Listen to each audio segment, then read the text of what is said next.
બાળકોની સલામતીને ધ્યાનમાં લઈને આજથી સ્કૂલ વર્દી વાહનોનું ચેકિંગ શરૂ થવાનું છે। જો કે સુરતમાં હજુ પણ ક્ષમતા કરતાં વધુ વિદ્યાર્થીઓ સ્કૂલ વાનમાં બેસાડવામાં આવી રહ્યા છે।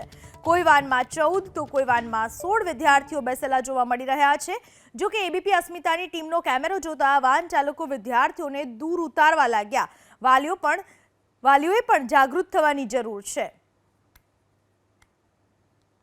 સ્કૂલ વાનમાં નિયત સંખ્યા કરતાં વધુ વિદ્યાર્થીઓ લાવવામાં આવતા હોય છે। દાખલો તમે જોઈ શકો છો, અત્યારે આ પ્રમાણે સ્કૂલ વાન છે અને સ્કૂલ વાનની અંદર જે વિદ્યાર્થીઓની સંખ્યા છે અત્યારે વધુ જોવા મળી રહી છે। જે પ્રમાણે નિયમો હોવા જોઈએ, બેઠક વ્યવસ્થા કરતાં 12 વર્ષથી નાના વિદ્યાર્થીઓ હોય તો ડબલ હોય છે। આ દ્રશ્ય જોઈ શકાય છે। 1 2 3 4 5 6 7 8 9 10 11 12 13 14 જેટલા વિદ્યાર્થીઓ અત્યારે હાલ જોવા મળી રહ્યા છે। આ પ્રમાણે દ્રશ્યમાં જોઈ શકાય છે।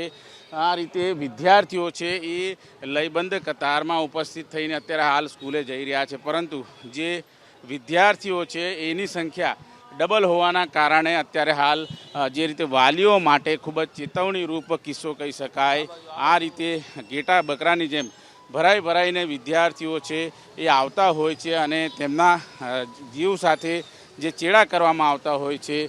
વાલીઓએ ખાસ કરીને આ રીતે તકેદારીના ભાગરૂપે જાગૃત થવાની જરૂર છે। કેટલાક વાલીઓ પોતાના બાઇક ઉપર આવતા હોય છે। તમે જણાવો, સ્કૂલ વાનમાં જે વિદ્યાર્થીઓ આવતા હોય છે ઠીસ ભરીને, તમે શું કહેશો? વિદ્યાર્થીઓ છે વાનમાં આવતા હોય છે, કેટલું ખતરનાક હોય?